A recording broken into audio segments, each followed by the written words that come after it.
नमस्कार दोस्तों। पिछले हफ्ते नूरजहां में हमने देखा कि राजा भगवान दास की प्रार्थना कबूल होती है और राजा मान सिंह उससे मिलने के लिए काबुल से आ पहुंचते हैं।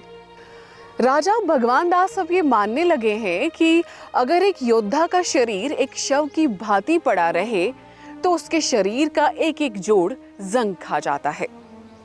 राजवीर को बुलाया जाता है। मानबाई ईश्वर से विनम्र प्रार्थना करती है कि वो इस कठिन समय में उसका साथ दे और उसकी सहायता करे। वो अब अपने पिताश्री से मिलने और उससे बात करने को तैयार है। राजवेद राजा भगवान दास को जांचकर उन्हें बताते हैं कि वो 1-2 हफ्तों के भीतर ही तंदुरुस्त हो जाएंगे। राजकुमारी जगत महारानी जोधाबाई से मिलने उनके महल आती है। वो शहजादे के बारे में बात छेड़कर इस बात की हामी भी भरती हैं कि किसी व्यवस्था के कारण ही शहजादे के बर्ताव में बदलाव आया होगा और उसी व्यवस्था के कारण ही उन्होंने उनके पास आना जाना छोड़ दिया है।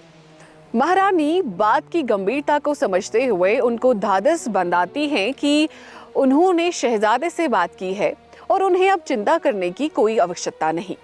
राजकुमारी संक्षिप्त में महारानी को शहजादे की बीती शाम उनसे मिलने के विवरण बताती हैं और आखिर में शहजादे और मेहरुन्निसा के बीच पनपते नए रिश्ते का जिक्र भी करती हैं। महारानी उन्हें आश्वासन देती हैं कि उनकी कोख में पल रहे बच्चे के इस दुनिया में आने के बाद सब कुछ ठीक हो जाएगा। परंतु राजकुमारी के जाते ही महारानी के चेहरे पर भी फिक्र और चिंता की लकीरें साफ साफ नजर आती हैं।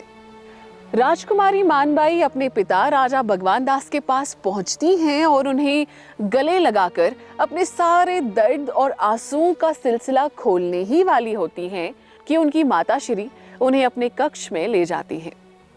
अब आगे देखते हैं क्या होता है।